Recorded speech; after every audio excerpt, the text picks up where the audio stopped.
So hello everyone, this is your Roshan भैया।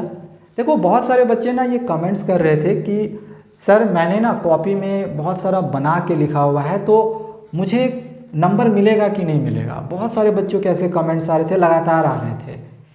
मैंने 20 number का लिखा हुआ है, मुझे पासिंग मार्क्स मिलेगा या नहीं मिलेगा। मैंने 15 नंबर का बनाया हुआ है, मुझे पास किया जाएगा कि नहीं किया जाएगा। देखो, बच्चे बहुत ज़्यादा परेशान हैं, बहुत ज़्यादा टेंशन ले रहे हैं अपने रिजल्ट को लेके। तो सबसे पहली बात तो ये भाई, ये टेंशन लेना सबसे पहले आप छोड़ दो। सबसे पहले चीज़ तो रिजल्ट तो अभी निकलने नहीं वाली है, रिजल्ट आपका 1 महीने के बाद निकलेगी। एंड हमने अपने प्रीवियस वीडियोस में भी आपको इस चीज़ के बारे में ऑलरेडी बहुत ही अच्छे से बताया हुआ है कि कॉपी की चेकिंग ईजी हो रही है, कोई टेंशन नहीं लो, आपको पास किया जा रहा है। अगर आपकी पासिंग मार्क्स 23 है, आपका 20 नंबर आ रहा है, पास कर दिया जाएगा। आपको बिल्कुल भी टेंशन नहीं लेना है। खास करके जो क्लास 12th वाले बच्चे हैं वो ज़्यादा टेंशन ले रहे थे, एंड क्लास 10th वाले बच्चे इस बात पे टेंशन ले रहे थे। कोई बच्चा ऐसा भी था जो बोल रहा था कि सर हम 8 से 10 नंबर का ही लिख पाए हैं एंड सही लिखे हैं, उसके बाद मैंने क्या लिखा है मुझे कुछ समझ में नहीं आ रहा है, तो मैं पास कर पाऊँगा या नहीं कर पाऊँगा। देखो, अगर आपने 8 से 10 नंबर का लिखा हुआ है एंड आपने अगर कॉपी को भरा हुआ है, कुछ भी लिखा हुआ है ना, खाली छोड़ के नहीं आए हो ना, पास कर दिए जाओगे। आपको और 5 से 6 नंबर चाहिए, 13-14 नंबर लाओगे, आपका इंटरनल असेसमेंट जोड़ के थ्योरी पेपर जोड़ दिया जाएगा, 33 नंबर आ जाएगा, पास कर जाओगे। तो इसीलिए कह रहा हूँ, चाहे आप क्लास 10th के बच्चे हो, 12th के बच्चे हो, ज़्यादा परेशान मत हो, आपको पास किया जाएगा। खास करके देखो, क्लास 12th वालों का ज़्यादा प्रॉब्लम होता है क्योंकि उनकी पासिंग की मार्क्स रहती है वो ज़्यादा रहती है, तो इसलिए उनको ज़्यादा प्रॉब्लम होता है।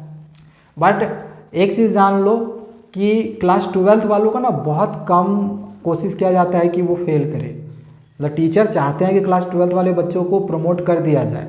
अब इसका रीज़न ये होता है कि क्लास 12th में अगर आपका 2 सब्जेक्ट में कंपार्ट की लग जाता है तो आप फिर डायरेक्टली उस ईयर में आप फेल हो जाते हो। फिर अगले साल के लिए आपको, मतलब अगले साल आपको एग्जामिनेशंस देना पड़ता है, आप कंपार्ट के भी एग्जामिनेशन नहीं दे सकते हो। एक तो रीज़न ये है।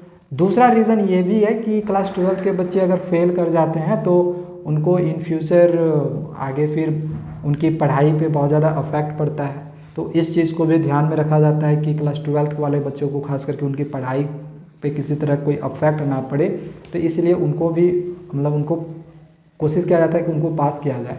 लेकिन आप ज़रा खुद सोचो कि आप अगर कुछ लिखोगे ही नहीं, कॉपी को ही ब्लैंक छोड़कर आए होगे, अगर छोड़कर आए होगे तो फिर कैसे मार्क्स मिलेगा। अब एक स्टूडेंट से भी कमेंट्स किया कि सर MCQ क्वेश्चन जो है वो हमने बनाया हुआ है, तो क्या MCQ क्वेश्चंस पे हाफ मार्क्स भी नहीं मिल सकता है क्या? ना, MCQ क्वेश्चंस पे अगर आपने लिखा हुआ है, नंबर मिलना रहेगा, फुल 1 नंबर मिलेगा, नहीं मिलना रहेगा तो आपको उसमें 0 नंबर मिलेगा। MCQ क्वेश्चंस पे या तो नंबर दिया जाएगा या तो नंबर टोटली काट लिया जाएगा। बाकी के जितने भी क्वेश्चन आंसर होंगे, चाहे क्वेश्चन 2 मार्क्स का हो, 3 मार्क्स का हो, 4 मार्क्स का, 5 मार्क्स का, इन सब में आपने अगर कुछ लिखा हुआ है, थोड़ा बहुत भी कुछ लिखा है, टॉपिक से मिलता जुलता भी लिख दिया है ना, क्वेश्चन ही लिखा हुआ है टॉपिक से मिलता जुलता, उसमें भी नंबर दे दिया जाएगा। तो टेंशन नहीं लो, पास कर जाओगे। मैं आपको विश्वास दिलाता हूँ कि पास करोगे। ठीक है, तो चलो आज के लिए इतना ही। आगे और भी हमारे पास जो भी अपडेट्स आएंगे आपको बताऊंगा। एंड रहा सवाल रिजल्ट का कि रिजल्ट सर हमारी कब आएगी, ऑलरेडी हम अपनी प्रीवियस वीडियोस में डिस्कशन कर चुके हैं, देखना होगा तो इस वीडियो को देख लेना, आपको समझ में भी आ जाएगा कि आपकी रिजल्ट कब आने वाली है, कब नहीं आएगी। ठीक है, कॉपी चेकिंग से भी रिलेटेड वीडियोज़ हमने इसमें बताई, मतलब कॉपी चेकिंग से रिलेटेड बातें भी इसमें बताई है। ठीक है, चलो मिलते हैं दूसरे वीडियोज़ में। Thank you, bye bye.